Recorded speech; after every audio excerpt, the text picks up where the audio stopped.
Assalamualaikum warahmatullahi wabarakatuh. Selanjutnya kita akan membahas tentang soal pemahaman bab 2. Yang soal pertama itu berbunyi, yang bukan termasuk rukun wudhu adalah. Ingat, rukun wudhu kemarin itu ada 6. Pertama, niat, membasuh muka, membasuh kedua tangan, mengusap kepala, membasuh kedua kaki, dan tertib. Jadi yang tidak termasuk rukun wudhu adalah yang D, membasuh telinga. Mengapa? Karena membasuh telinga itu hukumnya sunnah, bukan rukun wudhu. Yang nomor 2, yang termasuk rukun tayamum adalah, ingat rukun tayamum kemarin itu ada 4. Pertama, niat, terus mengusap wajah atau muka, mengusap kedua tangan, dan juga tertib. Berarti yang termasuk rukun tayamum itu hanya yang A, mengusap muka, karena tayamum itu tidak ada mengusap kepala, mengusap kaki, atau membasuh telinga. Nomor 3, 2 rukun wudhu yang dilakukan bersama-sama adalah A, membasuh muka dan berkumur. Tidak. Ingat, rukun membasuh muka itu memang rukun, tetapi berkumur itu bukan rukun wudhu. B, mengusap kepala dan membasuh telinga. Mengusap kepala itu rukun wudhu, tetapi membasuh telinga itu bukan rukun wudhu, hanya sunnah wudhu. Berarti jawabannya bukan. Yang C, membasuh kedua tangan. Membasuh kedua tangan memang rukun, tetapi hanya 1 rukun, bukan 2 rukun. Yang D, membasuh muka dan niat. Ya, ini jawabannya adalah membasuh muka dan niat yang D. Karena apa? Membasuh muka itu adalah rukun, niat juga rukun. Dan kedua-duanya, membasuh muka dan niat itu dilakukan bersama-sama. Karena niat itu dilakukan pada awal pekerjaan. Pekerjaan pertama wudhu itu adalah yang membasuh muka. Jadi niat itu harus dilakukan bersamaan dengan membasuh muka atau membasuh wajah. Sekarang nomor 4, rukun yang selalu ada di wudhu, tayamum, dan mandi besar adalah A, membasuh muka.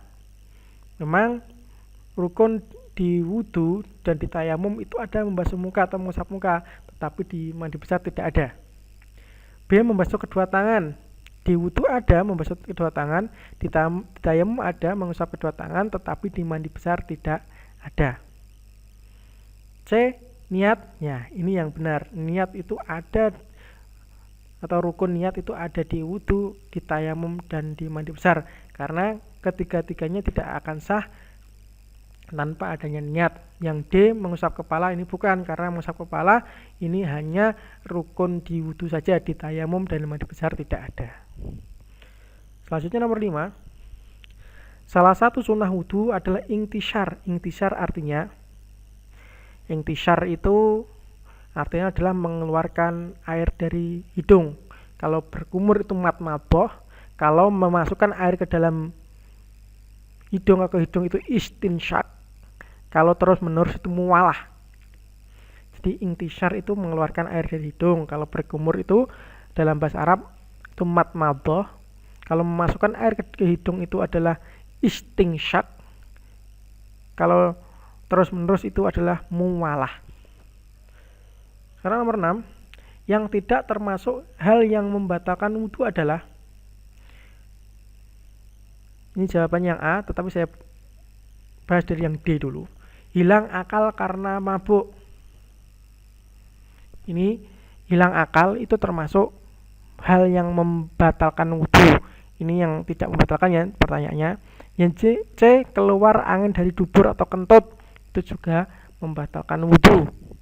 Karena sesuatu yang keluar dari kubul dan dubur walaupun berupa angin itu membatalkan wudhu. Yang B, bersentuhan kulit laki-laki dengan kulit perempuan. Jelas ketika bersentuhan antara laki-laki dan perempuan, kulitnya itu membatalkan wudhu menurut Imam Syafi'i. Yang A, bersentuhan kemaluan dengan siku dan tangan, dengan siku tangan maksudnya. Jadi ketika kelamin itu juga seperti zakar laki-laki atau mungkin vaginanya perempuan, itu ketika dipegang menggunakan telapak tangan itu bisa membatalkan wudu. Tetapi kalau bersentuhan hanya dengan sikunya tangan, itu tidak membatalkan wudu. Nomor 7, yang tidak termasuk sebab diwajibkan mandi adalah A. Orang mati jatuh dari pohon, B. Orang melahirkan anak yang mati, C. Orang mati karena perang membela agama Allah, D. Haid.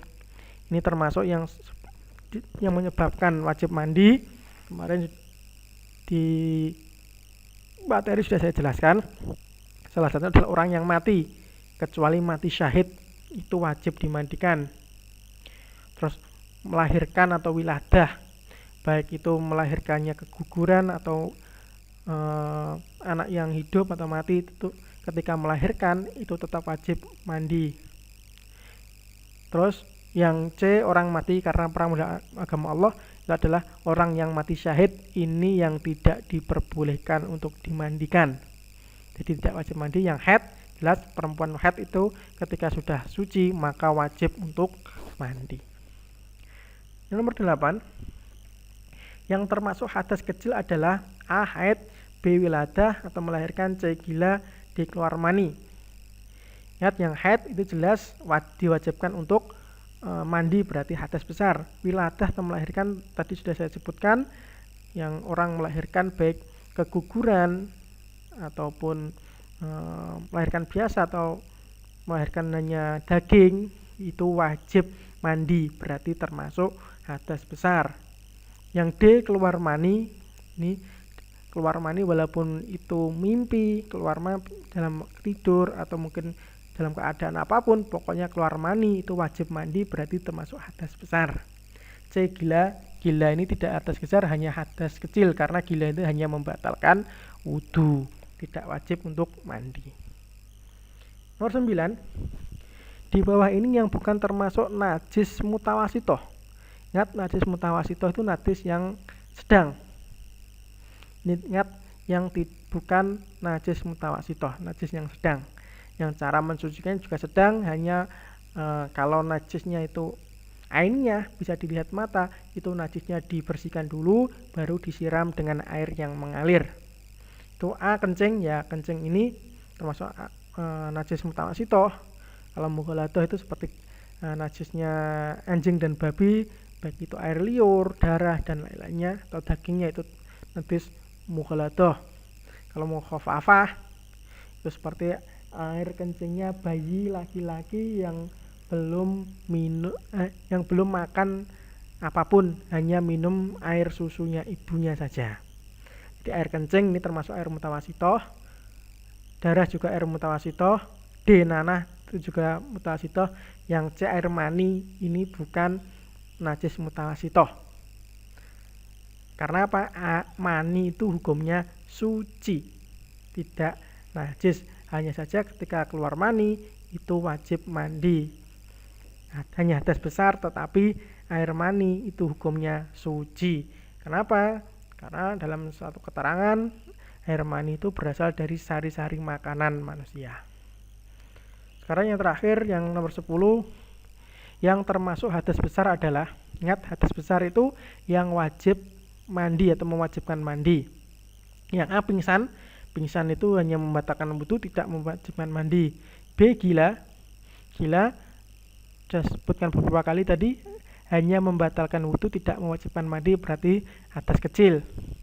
C, wiladah atau melahirkan. Sudah jelas tadi kan ya, wiladah atau melahirkan walaupun keguguran atau hanya daging atau normal ataupun dengan operasi sesar, itu tetap wajib untuk mandi atau diwajibkan untuk mandi, termasuk hadas besar.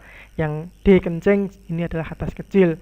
Berarti jawaban yang C ya, wiladah yang termasuk hadas besar. Terima kasih, itu yang bisa saya sampaikan. Assalamualaikum warahmatullahi wabarakatuh.